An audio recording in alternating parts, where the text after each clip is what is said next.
ay mabisa, matalas kaysa alinman tabak na magkabilay talim, tumatagos sa paghihiwalay ng kaluluwa at ng espiritu, ng mga kasupasuan at utak sa buto, nakakaalam, nakakatalasta sa lahat ng iniisip at binabalak ng puso ng tao.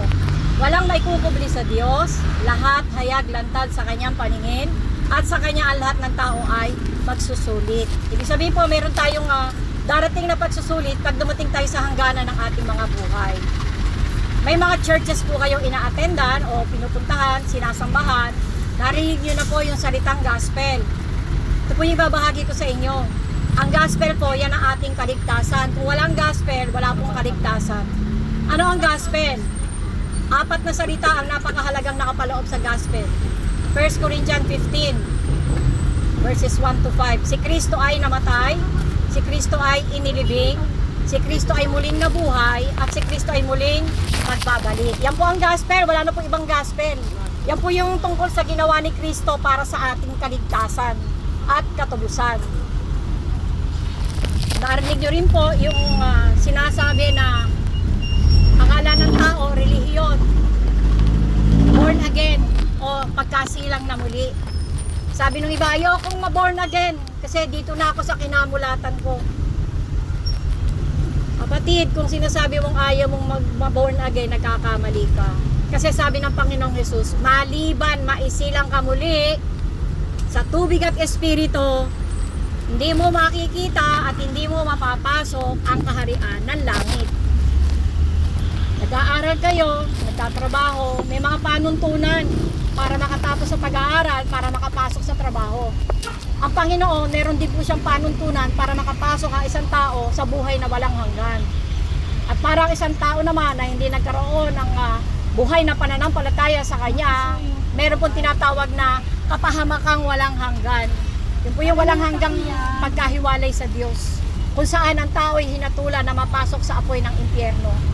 Sabi po ng Panginoong Jesus, ang impyerno daw po may pintuan papasok, pero wala na siyang pintuan para makalabas pa ang isang espiritu ng tao na napasok doon.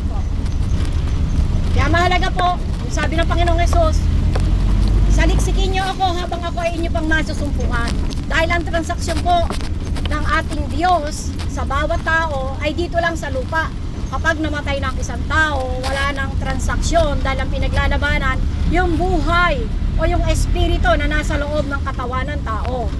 Maaaring may bahay ka, kung ang pangalan mo ay Esther o kung lalaki ka naman ay Joseph, yung bahay na yan, tirahan mo lang yan, pahingahan mo. Ganyan din po yung kalagayan mo bilang tao. Yung espiritu mo, pahingahan lang yung katawan mo. Diyan nakatira yan. Kaya ngayon, sabi ng Panginoon, ang kanyang transaksyon dito lang sa lupa. Pag namatay ng isang tao, wala nang transaksyon. Bakit?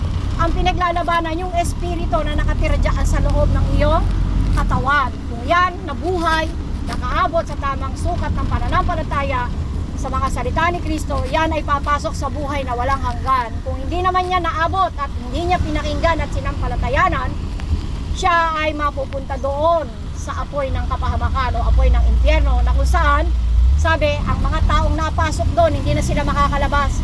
Doon na nila uubusin ang kawalang hanggan na meron sa kanila. Na kung saan,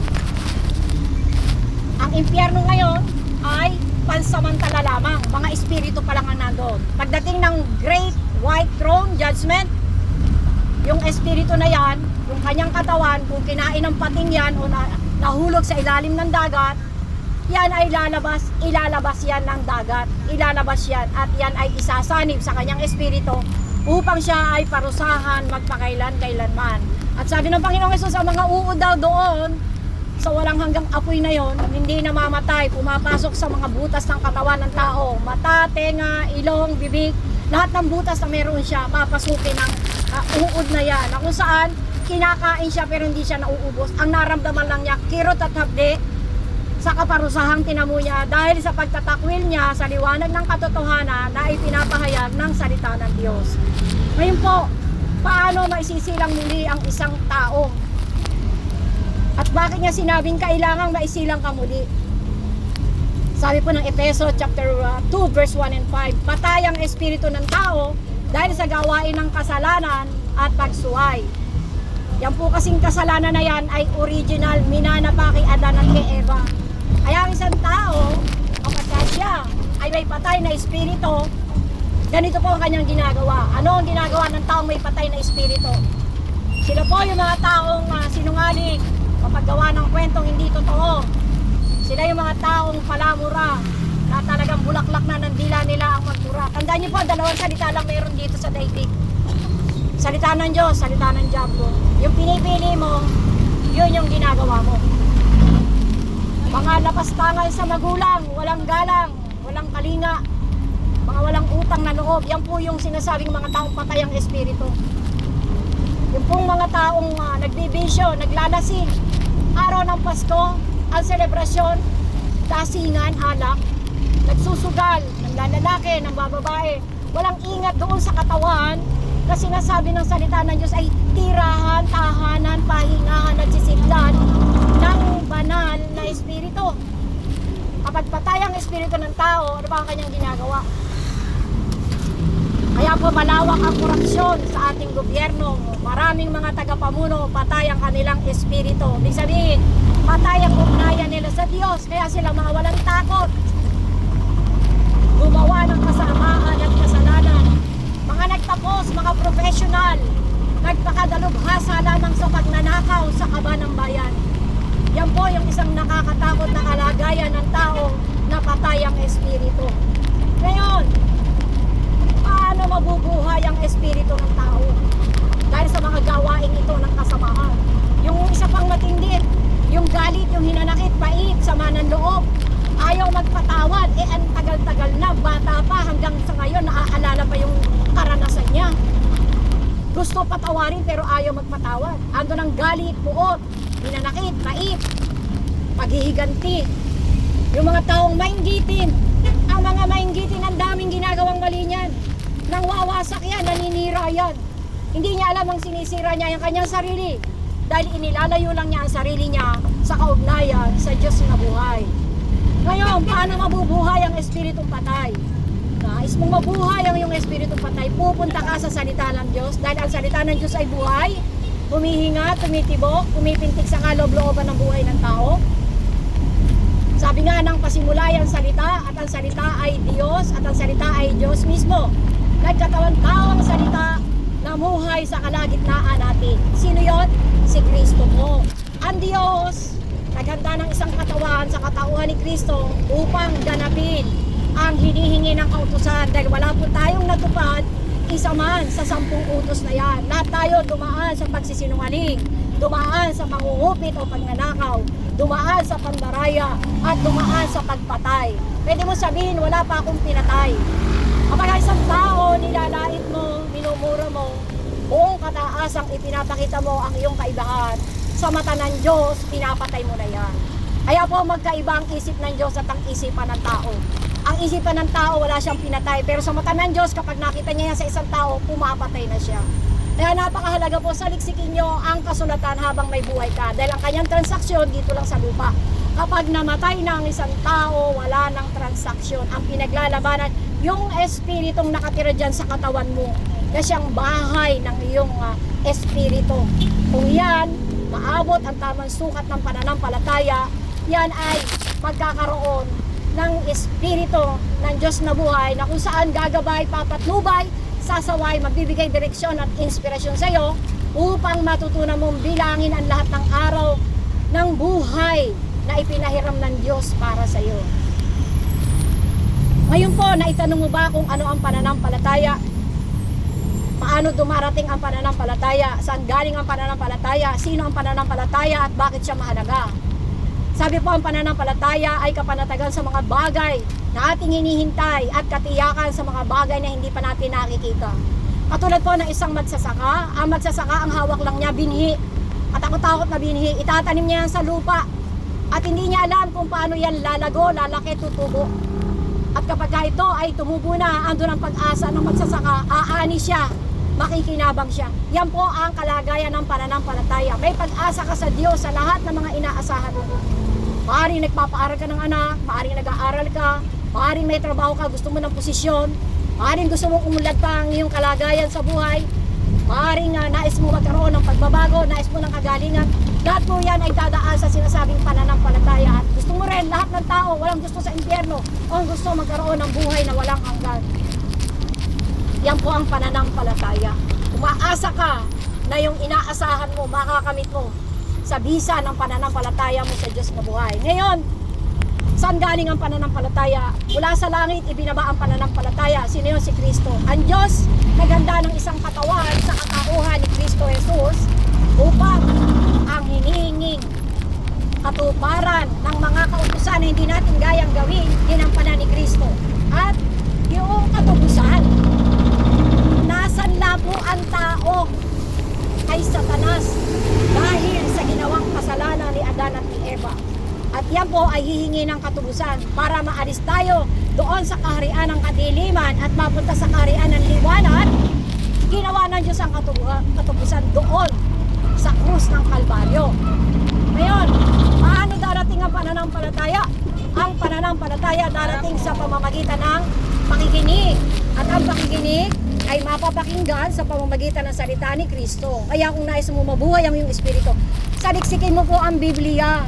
Lahat po ng mga batas natin sa buong mundo, sa ngalan ng kabutihan, dyan po kinuha sa kasulatan.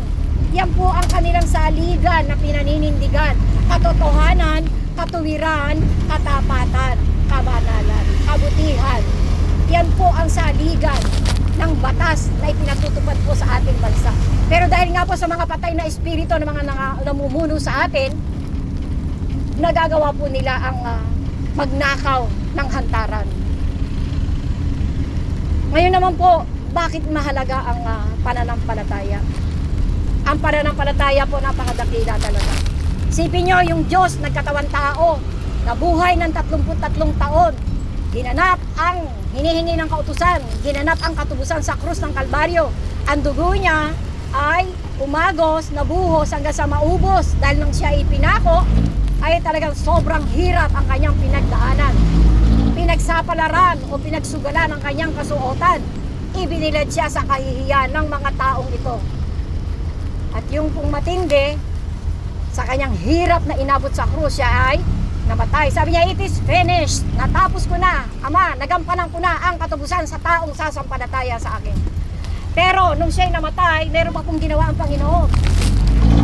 Siya po ay bumaba sa kalaliman ng impyerno. Sabi po ng unang Pedro 3:18-20, si Kristo bumaba sa kalaliman ng impyerno. 3 araw, 3 gabi siyang nagtiis doon. At pagkatapos ng 3 araw, nakuha niya na ang susi ng impyerno, nakuha na niya ang susi ng kamatayan. Sabi niya, tagumpay.